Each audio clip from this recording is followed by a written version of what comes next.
Bom dia, pessoal. Meu nome é Bruna. Bem-vindos a mais uma aula de dispensação de produtos farmacêuticos e correlatos.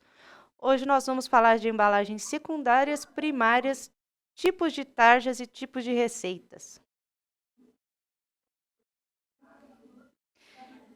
Nessa aula a gente vai falar o que é uma embalagem secundária, uma embalagem primária.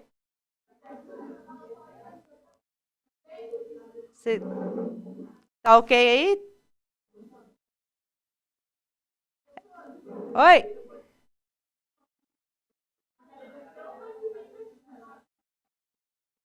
Hã?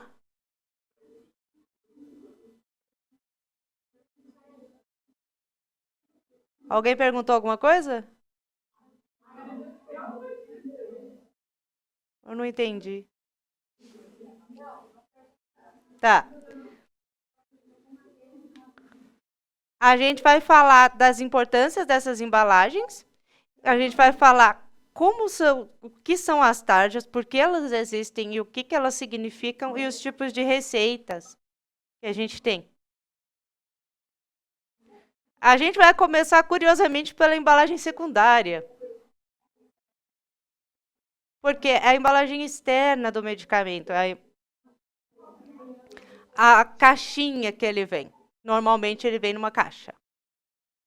Tem casos que eles não vêm em caixa, mas são muito poucos. Essas caixas, elas não podem ser simplesmente feitas como eu bem entender.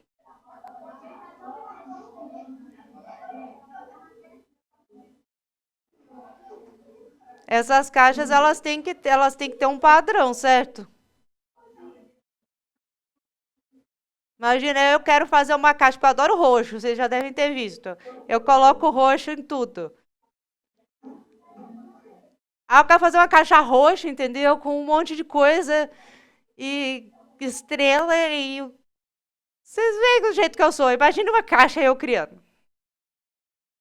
Como que é ser? Eu não posso fazer do jeito que eu quero. Então, elas têm padrões a ser seguidos. Claro que eu posso colocar uma cor dentro dessas cores que elas têm que ser escuras, tem que, por exemplo, esse azul que tem aí no propanolol. É uma cor escura, uma cor sem, como é que chama? Brilho, nada, é uma cor seca, vamos dizer assim. Posso usar o branco, posso usar o verde claro. Por padrões, por quê? É mais fácil das pessoas lerem, embora eu ache que esse propanolol com esse amarelo no azul aqui não ficou muito legal. Ficou péssimo, não é verdade? Mas você consegue ler bem o que você está comprando. Você, no verde claro, por exemplo, da Medley ali, que é uma pomada, você consegue ler o princípio ativo, você consegue ver a tarja muito bem, você consegue ver que ele é um genérico, você consegue ver outras informações sobre a medicação. Então, essas caixas, elas foram estabelecidas esse padrão foi estabelecido pela Anvisa. Porque, né? Senão ia virar aquela coisa. Igual eu falei. Sobre cada um fazer uma caixa do jeito que quer. Então, não. A Anvisa falou, pera, vamos conversar e fazer essas caixas fazerem sentido para todo mundo que for comprar a medicação. Então, seja do medicamento referência, seja do genérico, seja do similar, todas vão seguir esse mesmo padrão. Aí vocês podem acessar na própria Anvisa esse link que eu coloquei para vocês. Depois eu publico o slide lá no Classroom. Mas ele é um documento enorme, gigantesco, sobre como produzir essas caixas, o que elas têm que ter. Inclusive, você pode imprimir e já mandar para o seu processo de produção. A caixa como ela é, já vem até com os cortinhos, assim, ó.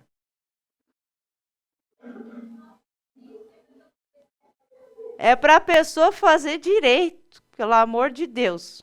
Aí já vem pronto. Um exemplo para vocês aqui, com elementos gráficos que a gente tem de um frasco. Tá? Imagina que vocês compraram um medicamento em frasco. Vocês já devem ter visto alguns.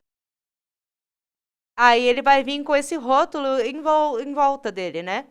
Do frasco. Esse rótulo tem que conter o nome comercial dele, se for o referência ou se for um similar. Se não for, se for genérico, não vai conter isso. Tem que conter o princípio ativo. Claro, enorme, gigantesco, porque você tem que ter certeza do que você está adquirindo. Tem que ter a dosagem logo ao lado, porque você tem que ter certeza também do que você está comprando a dosagem certa. Aí vai ter a validade, a fabricação, o lote, essas coisas também para você conferir se está dentro da validade, etc. A via de administração, se é via oral, se é sublingual, etc. Ele tem que explicar direitinho. Tá? Tem os dizeres lá, mantenha os medicamentos fora do alcance das crianças, Tudo isso, aí tem todos esses dizeres. Aí, esses outros dizeres mais importantes, que vocês vão ter que conhecer depois, é a composição, que é bom ler, sempre, para vocês que serão técnicos.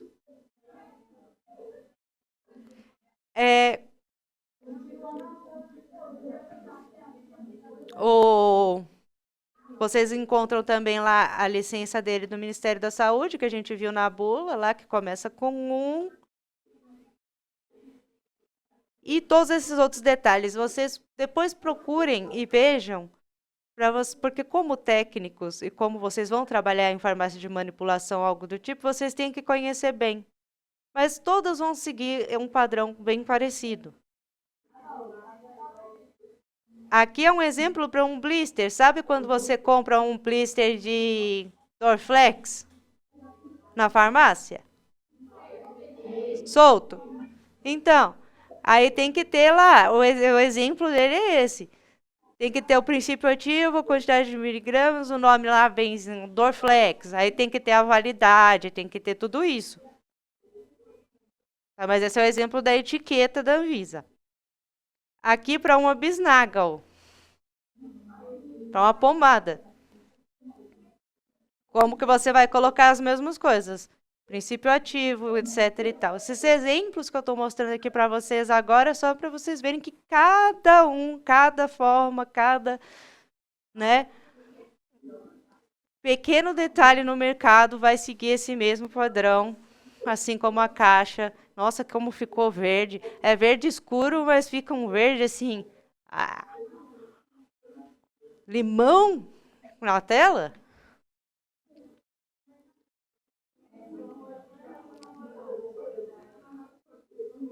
Então, aí, elas vão sempre seguir esses padrões. E é uma coisa que vocês depois vão consultar e ver esse documento. Obviamente, vocês não precisam ler ele inteiro, mas vocês precisam conhecer essas regras, tá? Então, aí a gente vai para a embalagem primária agora. Por que ela é embalagem primária?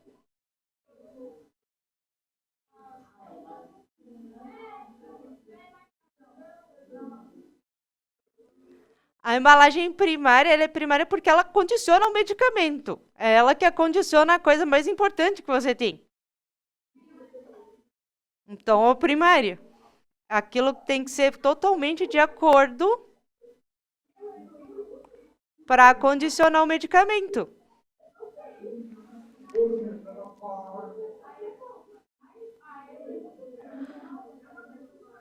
Teve alguma pergunta, alguma coisa? Não, né?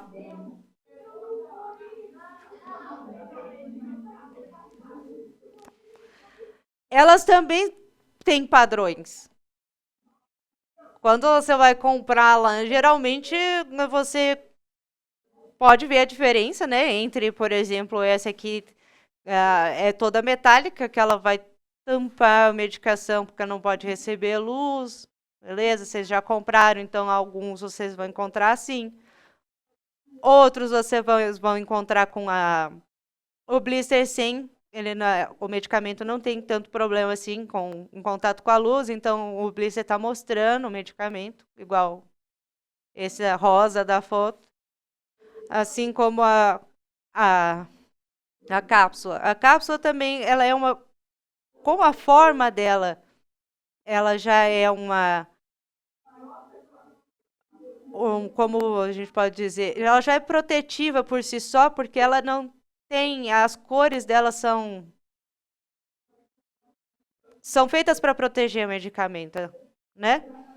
Que está dentro, não deixam passar a luz. Então ela já protege por si só.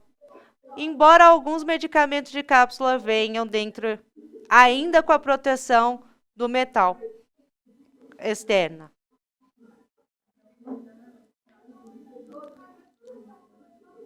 Agora uma pergunta para vocês.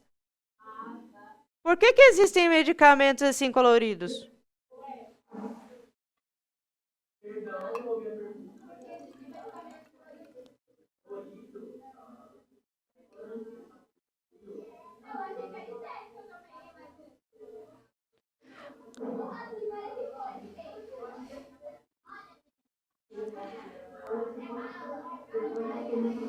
É assim, eles são coloridos, igual tem esse aí que tá rosa. Ele tá rosa na tela, mas ele é tipo um vermelho.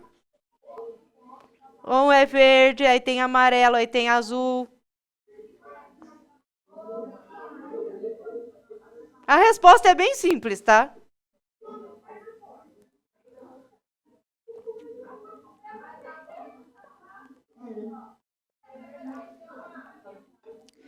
A resposta é: imagina que você tem um idoso que toma 10 medicações por dia.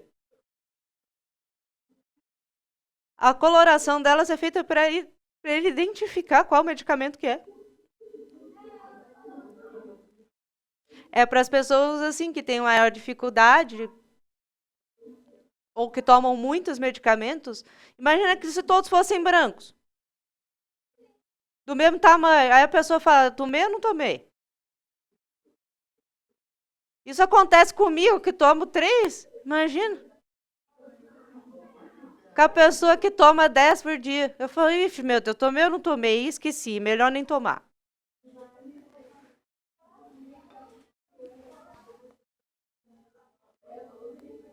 Aqui tem outras embalagens primárias. Ó, o frasco. A rotulagem do frasco ali. Aí tem o frasco que é totalmente protegido da luz, o frasco que não precisa ser tão protegido quanto a luz. A gente tem as formas dos injetáveis ali, que as ampolas. Tem umas que são âmbar, tem umas que não precisam ser âmbar. E tem embalagens plásticas. Isso tudo vai ser, igual eu falei, padronizado, porém de acordo com a medicação que você tem.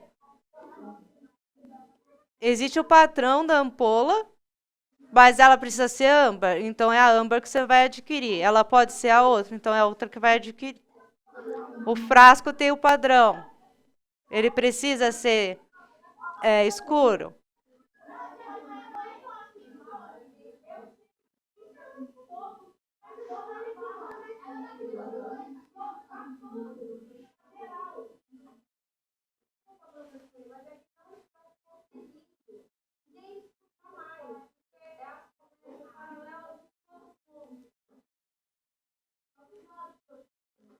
Gente, é que, bom, essa parte aqui tranquila, mas vamos prestar atenção porque é importante.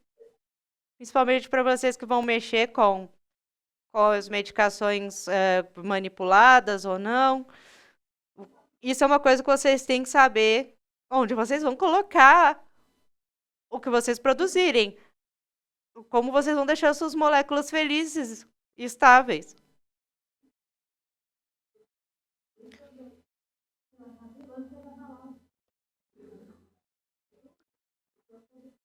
Agora eu quero passar para as tarjas. Vocês conhecem todas as tarjas que tem?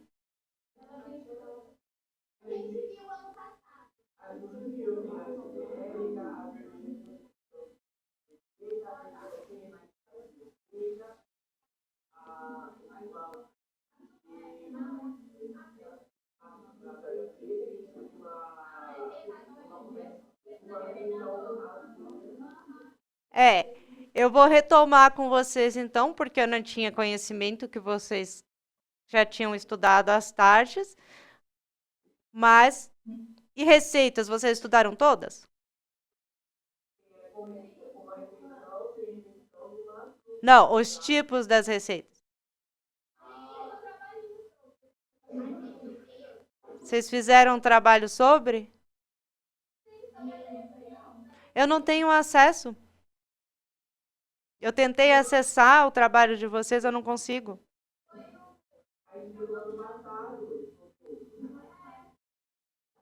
Estranho, porque estava no plano isso. Para agora.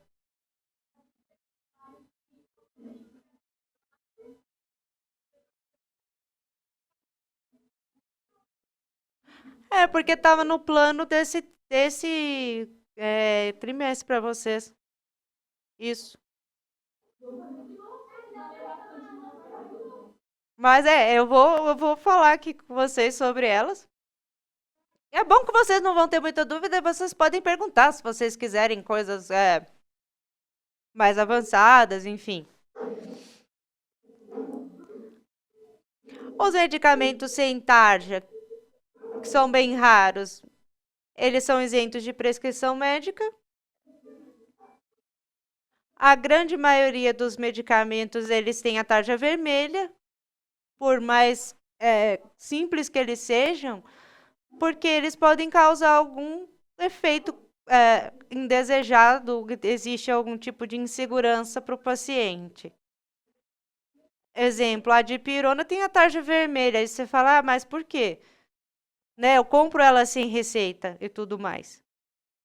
Bom, existem pessoas que são altamente alérgicas à dipirona.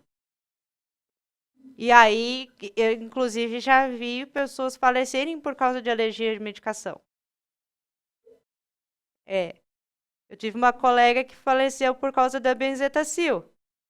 Ela era alérgica à penicilina e aí ela foi foi receitado para ela e é uma medicação injetável, não teve como utilizar o antagonista a tempo.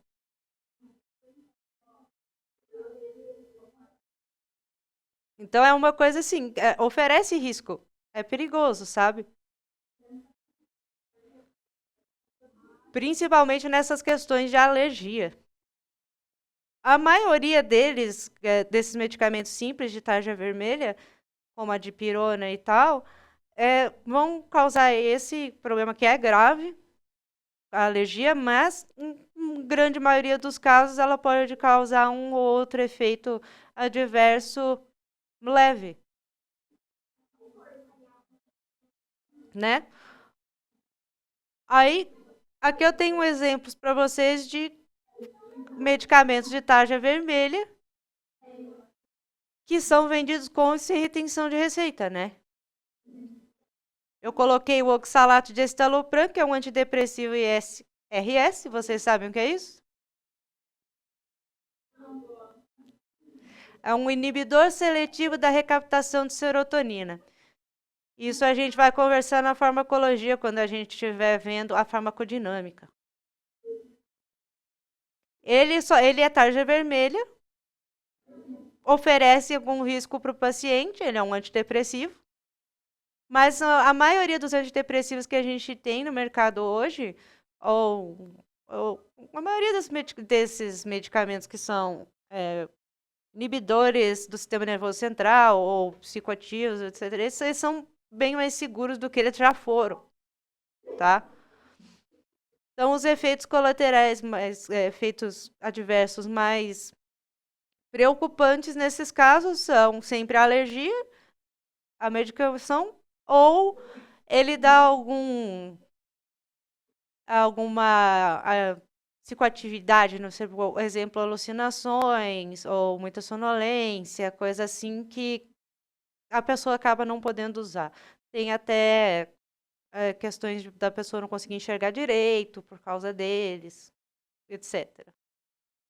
Então você tem que ter mais cuidado com eles, porque eles vão agir no sistema nervoso central, mas são bem mais seguros do que já foram um dia. Pode acreditar em mim. Aí a gente tem o exemplo do ciprofloxacino, que é um antibiótico de amplo espectro, que também é vendido com retenção de receita. Não sei, na época de vocês, acho que vocês não pegaram isso, por favor. Eu não lembro, na verdade, qual foi o ano e que foi estabelecido que os antibióticos não poderiam ser vendidos sem receita. Vocês pegaram a época em que eles eram vendidos sem receita? Ah, que bom, vocês não nasceram em 1912 que nem eu. Não, definitivamente não. Mas faz pouco tempo que eles começaram a ser vendidos com retenção de receita, porque o pessoal abusava tanto que eles começaram a perder o efeito.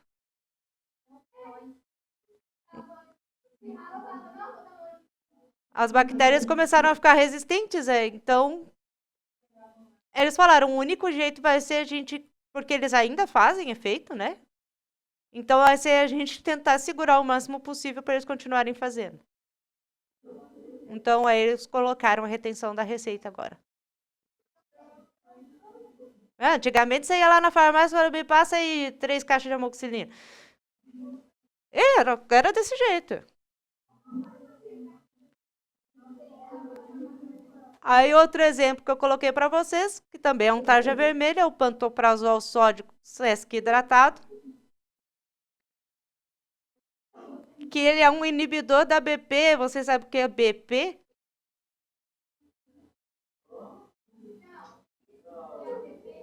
Ele inibe a BP. É a bomba de prótons. A bomba de prótons do estômago. Ele é o pantoprazol, vocês já devem ter ouvido falar. Você toma para tratar gastrite, crises de azia, etc e tal. Ele inibe a bomba de prótons, que é a bomba que joga o ácido, que joga, na verdade, ele joga o hidrogênio para se formar com o cloro, formando HCl, né? É a bomba do próton hidrogênio. Aí a tarja preta, eles são medicamentos que atuam no sistema nervoso central. Basicamente é isso. E outra coisa, eles podem causar dependência física ou psíquica. Tá? Não é só por eles atuarem no sistema nervoso central. Eles causam essa dependência, depois a pessoa, para retirar, é assim, uma tristeza. A retirada do Rivotril, a retirada dessas coisas, você não pode simplesmente retirar da pessoa. Porque se você retirar o Rivotril da pessoa que toma lá há 2, 3 anos, ela corre o risco de falecer, tá? Ela corre o risco de ter convulsão e morrer. Então tem que ser retirado com cuidado. E outra coisa, eles possuem esses efeitos que precisam ser monitorados com mais cuidado. A pessoa fica com sono. Eles não foram criados para isso, mas atualmente eles são utilizados para isso, né? Supondo o Rivotril. Ele foi criado como um anticonvulsivante, só que ele funcionava melhor para dar sono e para as pessoas dormirem e relaxarem do que como um anticonvulsivante. Então ele foi adaptado para isso. Hoje em dia ele é um relaxante, também atua como anticonvulsivante, mas é muito menos usado para convulsão. Ele é usado mais para isso, para as pessoas conseguirem dormir. Aí eles têm uma receita diferente, que é a receita azul, que fica retida. Essa receita você só consegue um clínico pode te passar, mas você só consegue quando você realmente está com um problema. E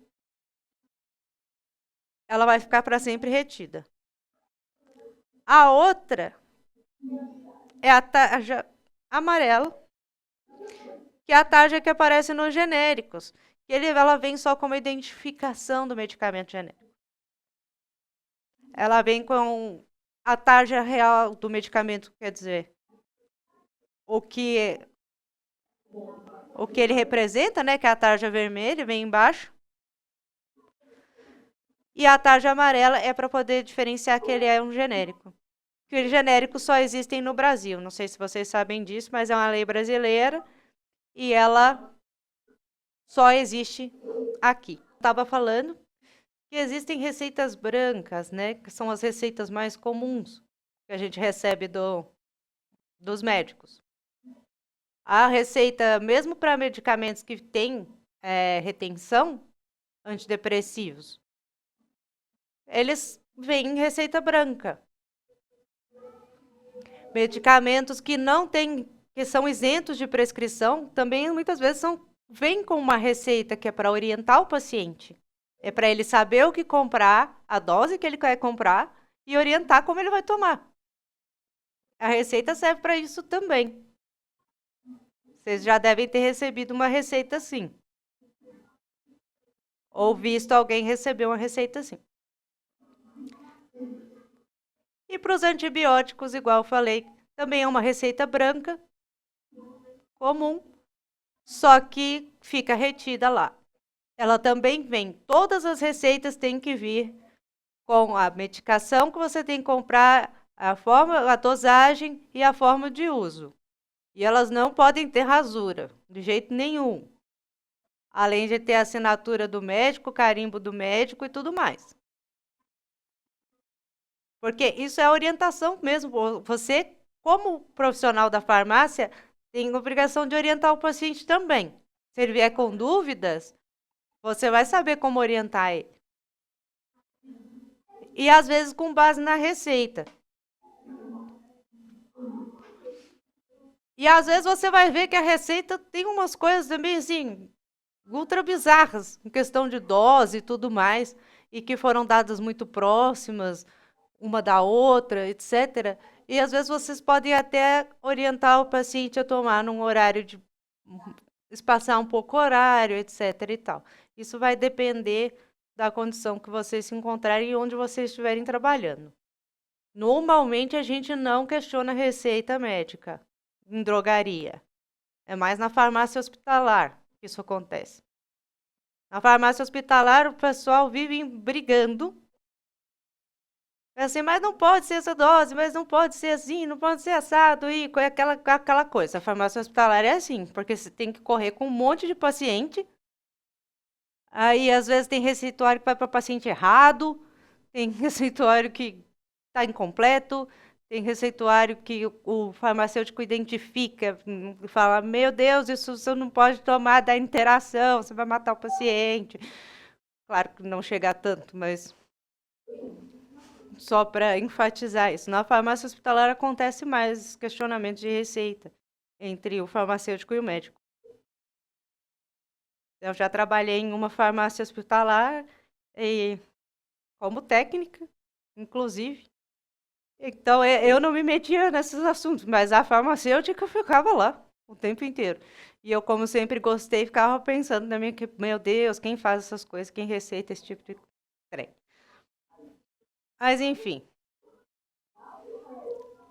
Os tipos das receitas. Antigamente, tá? Nessa nem eu era nascida, viu? Não. É antes de 1912, tá? Essa daqui aí. É, para trás. Essa nem eu era nascida mesmo. Medicamentos que eram os que hoje pertencem à receita azul, são os psicotrópicos, eles eram receitados em receitas brancas normais e alguns nem precisavam de receita, tá? Então, era um negócio bem desorganizado e muito perigoso. Porque as medicações não tinham a segurança que elas têm hoje. Eram medicações com muito potencial de overdose. As doses não eram bem estabelecidas, não era uma coisa muito assim testada corretamente pela indústria, a indústria não produzia bem, cada comprimido via de um jeito. Isso eu estou falando da década de 50, 60, aí começa a acabar isso na década de 70 por conta de um incidente da talidomida.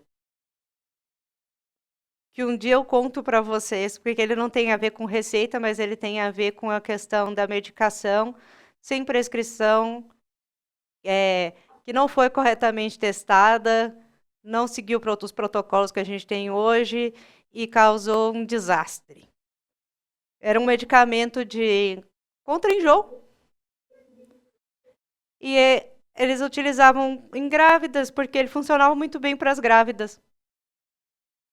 E aí, todas as grávidas que tomaram essa medicação tiveram filhos com ou abortos espontâneos ou filhos com uma condição chamada focomelia.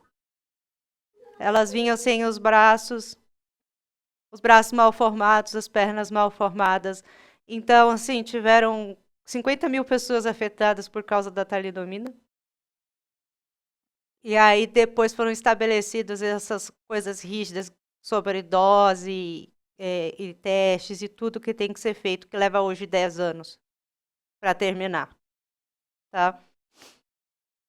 Então, imagina que lá, naquele tempo, o pessoal comprava esses psicotrópicos, tomava de qualquer jeito. Inclusive, ele foi muito utilizado para fazer mal a si mesmo. Tem vários casos famosos sobre isso, a Marilyn Monroe, entre outras pessoas, que utilizaram essas medicações assim. Então, devido a todos esses problemas, essas questões, a Anvisa criou a Receita Azul, destinada a psicotrópicos.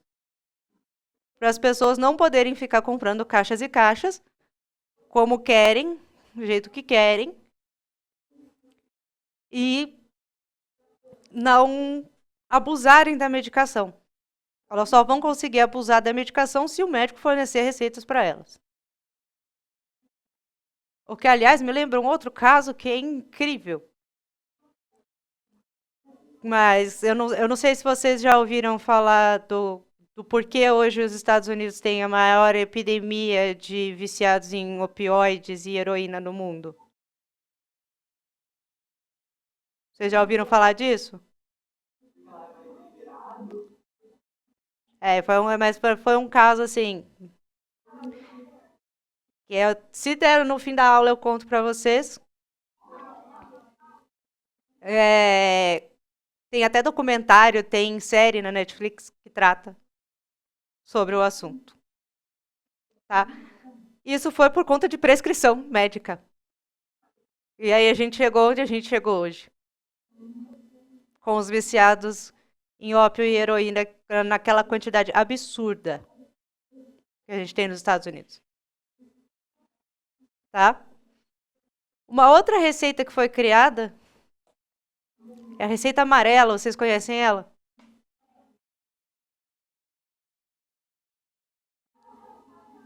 Já viram?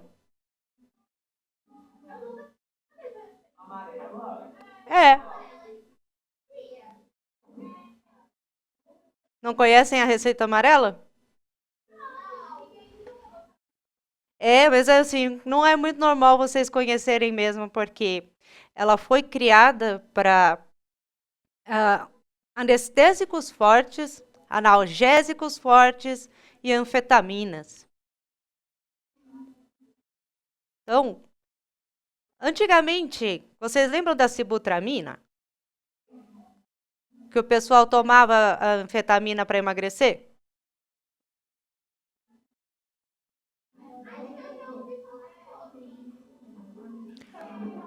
Foi febre por um tempo nos anos 2000. Aí o pessoal tomava para emagrecer a sibutramina, assim, que era uma beleza. Porque a anfetamina, um efeito normal dela é tirar fome. Tirar a fome. É. Eu tenho uma condição que é chamada TDAH, né? Vocês devem saber o que é isso. Eu também tenho autismo tipo 1, mas é bem leve, assim. E eu faço uso de anfetamina. Eu faço uso da Ritalina. Já ouviram falar? A Ritalina é para quem tem esses problemas como eu, TDAH, o autismo leve, o autismo mais forte, tá? E eu sei, por tomar Ritalina, que ela tira fome mesmo. No início, você não sente fome nenhuma. Então, o pessoal pegou a sibutramina e falou, epa, vamos tomar isso aqui.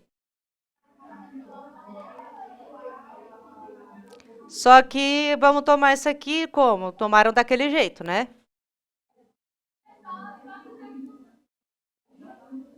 Eles abusaram dela. Antigamente, tanto a Ritalina quanto esses outros medicamentos, eles eram prescritos na receita azul, porque são considerados psicotrópicos. Só que eles tiveram que mudar para a receita amarela, que é uma receita que a Polícia Federal fez controle, inclusive, por causa do abuso de anfetaminas por essas pessoas. Porque daí você tem o vício na anfetamina, que é muito difícil de tirar, você tem o abuso, por exemplo, da Ritalina para poder ficar concentrado, né?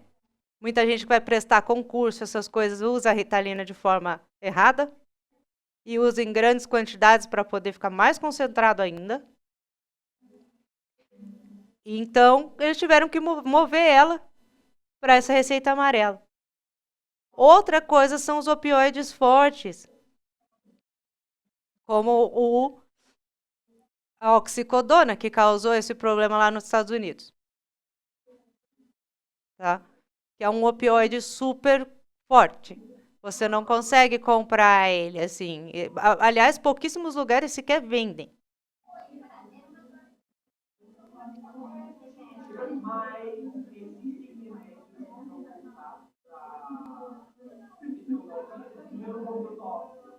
Oi?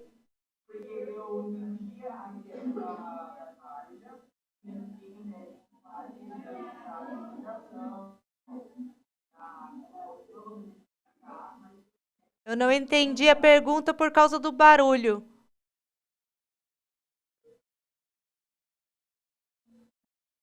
Pode. Eu queria saber se existem remédios que fazem efeito para não só TDAH, mas para autismo também. Então, o normal, que é o meu caso, por exemplo, né? Autismo tipo 1, TDAH e alta habilidade que eu tenho. Você também? Pois é, você sabe como é, então, é o sofrimento disso daí. Normalmente é utilizada a Ritalina. A gente pode utilizar o Atenta também, que é novo, que é ele funciona como um antidepressivo e não como uma anfetamina. Porque no nosso caso, a gente precisa utilizar a anfetamina, que é um estimulante, para a gente ficar menos estimulado, para a gente ficar menos hiperativo. Então, os estimulantes acabam funcionando para a gente como calmantes. Então, os medicamentos disponíveis no mercado para essas condições que a gente tem Ainda são poucos. Então, é normalmente anfetamina, a Ritalina, a lisdexanfetamina, chamado Vinvance, o Atenta, que é novo agora no mercado, e o Aderal, que não vende aqui no Brasil, só nos Estados Unidos. Então, são pouquíssimas medicações. E você pode combinar, às vezes, com um antidepressivo, outra coisa. Mas aí o médico tem que ver o grau, né, de cada uma das coisas, para saber o que colocar. Eu tomo um antidepressivo também, em dose baixa, o oxalato de estalopram, para manter. Eu tomava o celular do Citalopram. Eu tomo ainda, porque ele foi o que melhor se encaixou junto com uma dose bem alta daí do metilfenidato, que é da Ritalina. Eu tomo 70 por dia, miligramas. É, mas é porque eu fui diagnosticada há pouco tempo, porque antigamente não existia o diagnóstico para mulheres. Eles achavam que isso era uma doença ligada ao gene masculino. Então, faz 4 anos só que eu fui diagnosticada. Então, já tiveram que me dar uma dose ultra alta. Então, para isso não acontecer com você, eu espero que nunca aconteça com você, de você ter que tomar uma dose tão alta, você busca mais alternativas com o seu médico, assim. Se você não estiver gostando, ou do psiquiatra, você troca, vê alternativas, mas as medicações mesmo não são muitas, infelizmente. Entendo. Porque eu já tentei diversas medicações, não, eu já tive diversas medicações diferentes psiquiátricas. Já tomei esperitrona, já tomei estalopram, já tomei. Ah, esqueci o nome do outro. Enfim, são nomes meio difíceis de se falar. Só que são todos medicamentos que realmente têm essa parte do antidepressivo. Então, um do que você falou é antipsicótico, que é totalmente contra o que a gente, contraproducente do que a gente está conversando aqui. Sim, sobre a questão do autismo e do TDAH, que é a risperidona. Eu não sei se quando você tomou a risperidona, você deve ter mais dormido do que ficado acordado. Dormi bastante. E ficado bastante aéreo e piorado ainda a sua situação. O antipsicótico ele nada mais é do que um antidepressivo super forte. Assim, um inibidor da recaptação de serotonina muito potente, tá? E para a gente isso não funciona. A gente precisa normalmente de anfetaminas. A gente precisa de estimulantes. Entendeu? Então vai buscando médicos que entendam a condição que, né, levem em consideração isso e fala para eles assim, eu já tomei isso tudo, isso não funciona. Já tomei risperidona, já tomei estalopram, etc e tal, não dá assim só eles ou antipsicótico eu não quero, não consigo, né? Viver normalmente, eu fico muito sono, com muito disperso, etc. Tá? De nada.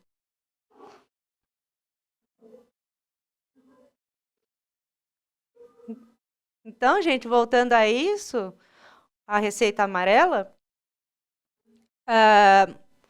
é para esses opioides, como eu falei, oxicodona, entre outros, que são para pacientes com câncer, ou com alguma, vamos dizer, quebrou coluna, sabe? Que tem uma dor assim muito insuportável. Ou anestésicos fortes como a ketamina. Já ouviram falar da ketamina?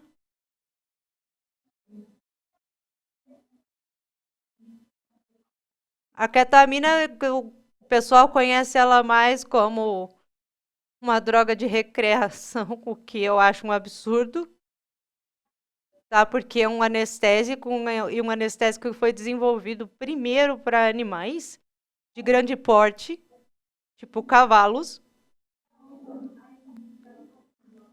E o pessoal decidiu fazer drogas recreativas com isso e eu tenho vontade de morrer quando eu escuto uma coisa dessa. Mas ela pode ser utilizada em seres humanos e está sendo utilizada agora para quem tem uma doença, uma condição, né? Não é uma doença, uma condição de uma dor crônica é, muito forte que a pessoa chega a entortar inteira. É. É a síndrome da dor crônica que chama. A pessoa chega a entortar, os músculos entortam, o pé entorta, a pessoa entorta toda, ela não consegue andar e a dor é insuportável. Então, o único medicamento, isso ainda está em estudo, mas já foi basicamente comprovado, que o único medicamento que faz efeito nessas pessoas é a ketamina, e a ketamina em altas doses, tá? É uma dose assim muito. Tem pessoas que chegam a tomar 1,5 gramas disso por dia. É, mas considerando a condição dessas pessoas, elas não têm vida se elas não tomarem.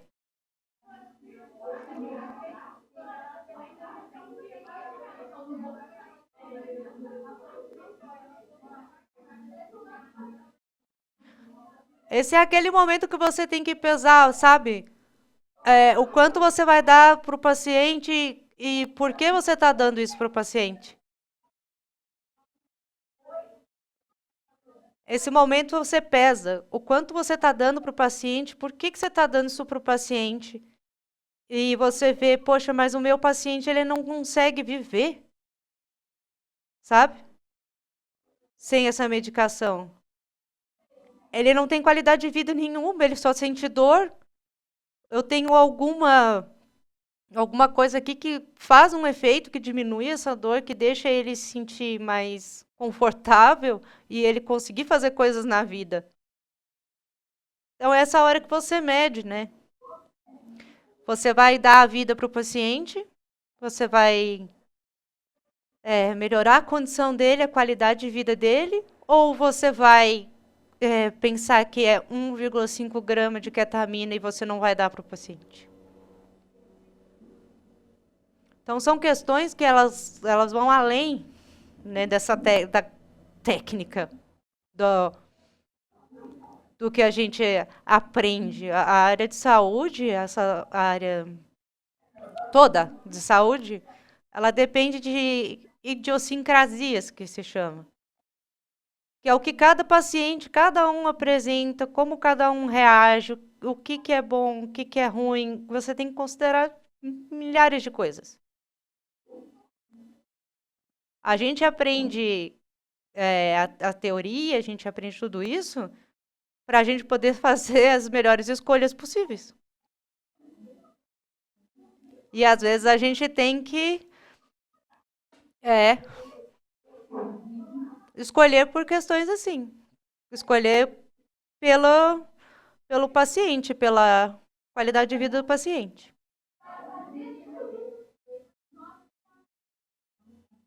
Depois vocês podem pesquisar a ketamina aí, se vocês quiserem ver.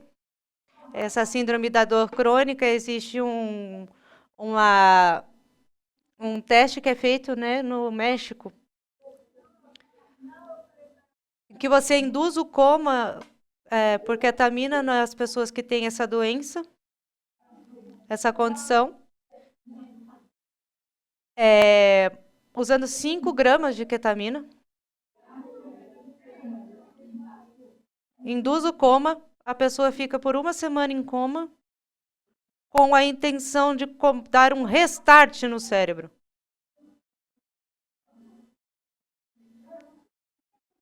Porque essa condição ela pode ser desenvolvida por uma hiperreação do corpo a pequenos cortes, pequenos machucados. E aí o corpo começa a reagir assim, sempre que acontece qualquer coisa, deu um arranhão, aí a pessoa começa a entortar inteira, começa a sentir essa dor, sabe? É muito raro isso. Ainda bem, né? E é tratado assim, em alguns casos. A pessoa entra em coma, tenta restartar o cérebro. Vai funcionar por um período de tempo, ou a pessoa pode vir a falecer nesse processo, e isso é deixado bem claro. Ou a pessoa ainda pode voltar sem um restart, voltar do mesmo jeito.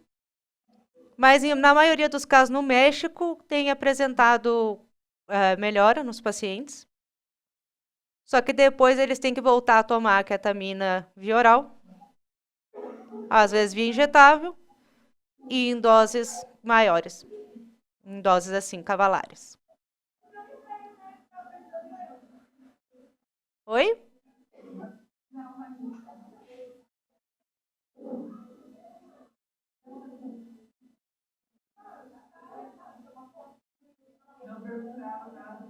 Não, é porque eu achei que alguém tinha falado professora.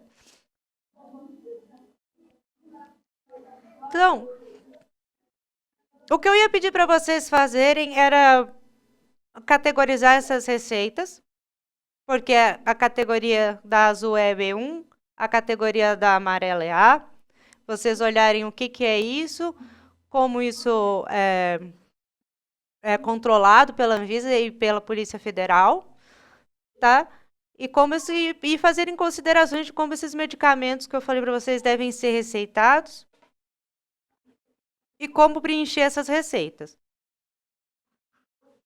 Se vocês quiserem fazer, tiverem curiosidade de fazer, fiquem à vontade. Essa aula vai até 11? 11h05, né? Então, aí se vocês quiserem fazer, não sei se vocês fizeram um exercício assim. Como vocês não conheciam a receita amarela, não sei qual foi o exercício que o outro professor passou, porque eu não tenho acesso. Tá? Mas eu vou contar para vocês o caso dos Estados Unidos e da relação dos opioides com a prescrição médica. Tá?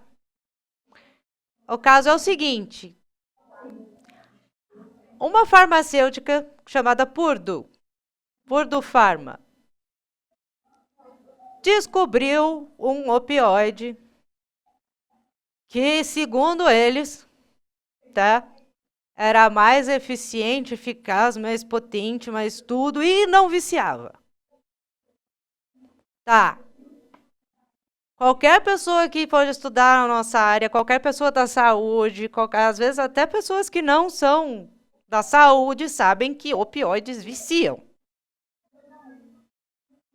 Não existe isso de que opioides não viciam.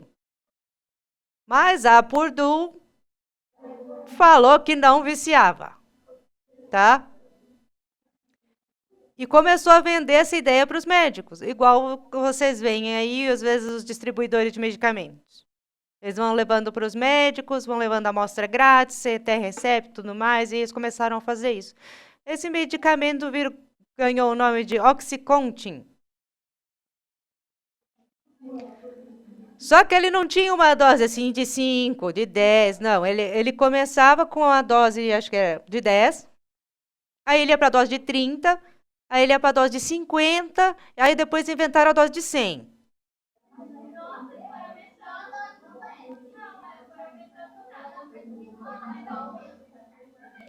Depois fizeram isso. Ele era um medicamento ótimo, claro que ele era. Ele tirava a dor das pessoas. E ele começou a ser receitado num lugar dos Estados Unidos onde as pessoas trabalhavam muito manualmente, trabalhavam com máquinas, trabalhavam com construção. Então, muitas delas tinham, quebravam coisas, partes do corpo, tinham lesões graves, tal. E é para o que os opioides são feitos. Só que não nessa dosagem.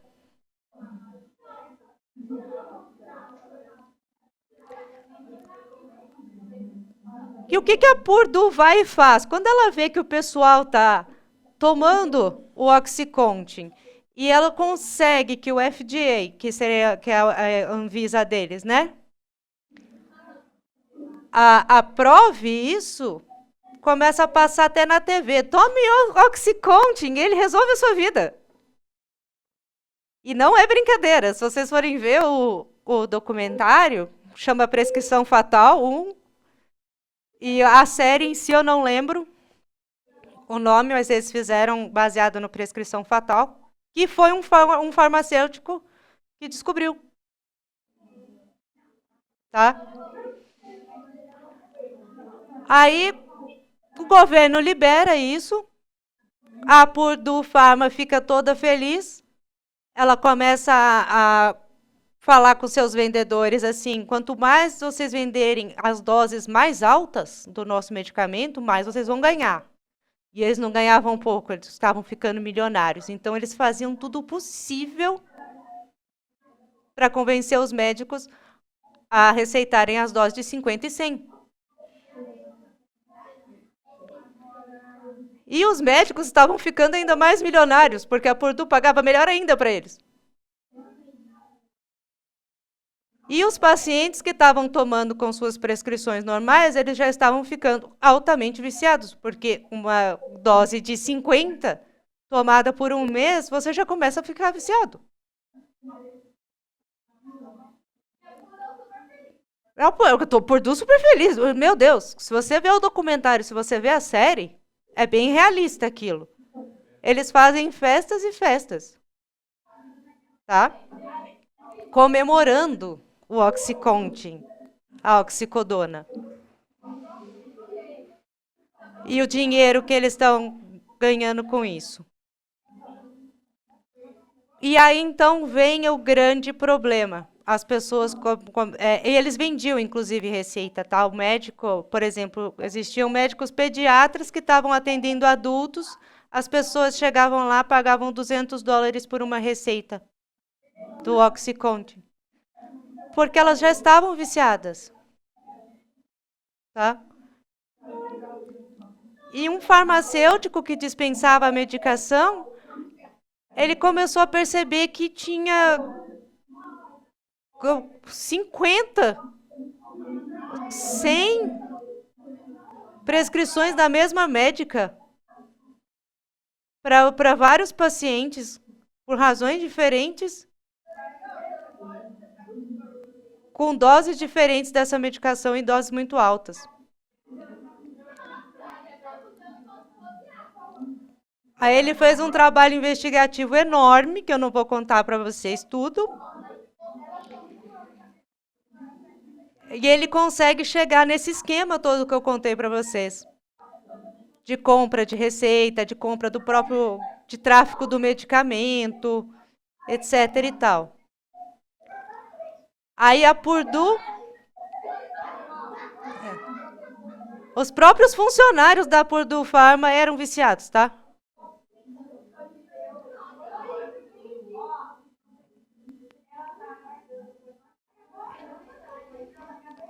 Aí um dia, o FDA, ele entra outra pessoa no lugar do cara que aprovou a venda desse medicamento, e eles refazem todos os testes e viram que os testes que a Purdue mandou eram mentira.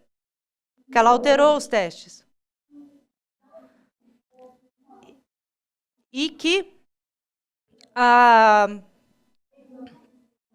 estava tendo esse esquema de receituário médico para tudo e para todo mundo.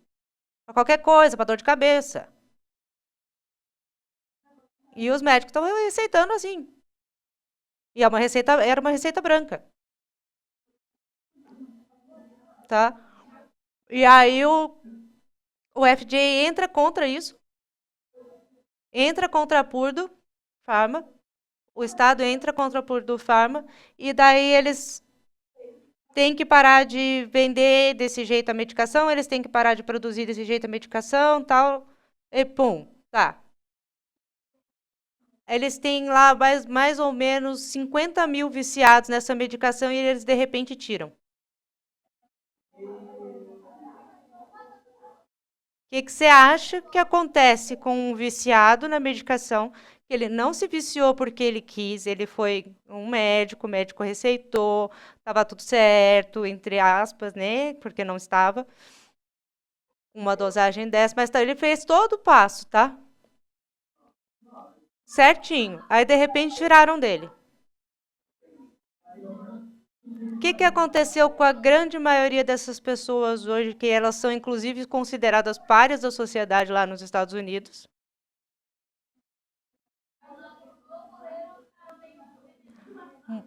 Muitas morreram durante o próprio processo de uso do Oxycontin, tá? Elas tinham overdose. E outras hoje, elas são viciadas em heroína, porque elas trocaram para a heroína, que é um opioide, né? O ópio em si. Então virou, ou para o fentanil. Vocês conhecem, devem ter ouvido falar que o fentanil agora ele se tornou uma droga também substituta dessa, para os viciados. E também se trata de um opioide que é... O Oxycontin, ele era 200 vezes mais potente que a heroína. O fentanil está mais ou menos por aí também. Aconteceu que esses usuários, para não morrer, porque eles não tiveram nenhuma ajuda do governo, eles não tiveram reabilitação, eles não tiveram nenhum... O governo simplesmente não olhou para eles e largou eles do jeito que eles estavam, tá? Assim, o mínimo que o governo tinha que ter feito era colocar eles em reabilitação. Para eles poderem perder a questão da abstinência, né? Para eles poderem tratar a questão da abstinência, porque a abstinência também pode levar à morte. E a questão do vício. Só que não, eles ignoraram. Então essas pessoas buscaram drogas ilícitas. Porque elas não têm condições de se tratar, porque é muito caro lá, né? Não tem SUS, não tem nada para isso.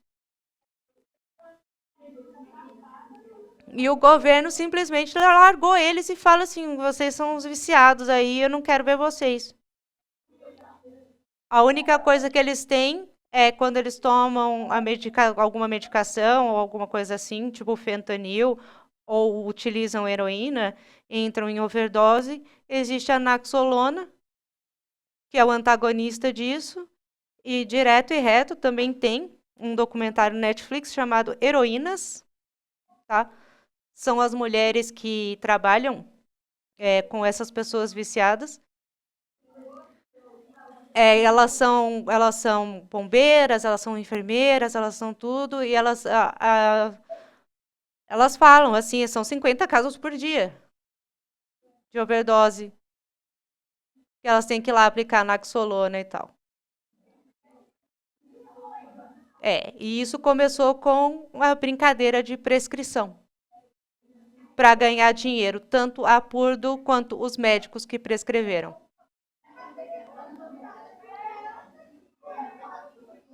E o FDA também que ganhou dinheiro com isso, tá? Então o erro é totalmente do governo e da indústria. Depois busquem, se vocês quiserem ver, tem uma série e o documentário chamado Prescrição Fatal na Netflix deve mostrar para vocês a série. Sabe, correlacionada? Aí vocês podem assistir a série para ser uma coisa mais leve, porque o documentário é bem pesado, né? Uma coisa mais... A não ser que vocês gostem, eu adoro documentário. Mas se quiserem ver a série, vocês vão gostar bastante de ver como que pode acontecer uma coisa dessas. Se a gente não tiver cuidado e se a gente, como profissional, não perceber que essas prescrições estranhas.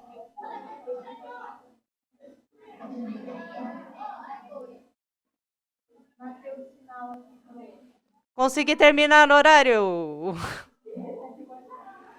Então, pessoal, próxima aula a gente vai ter uma revisão.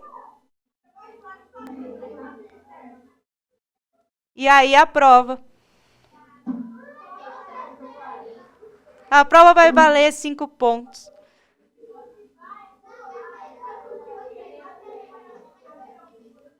Porque daí são 5 pontos do exercício que vocês têm, com 5 pontos da prova. Tá bom? Pode ser assim?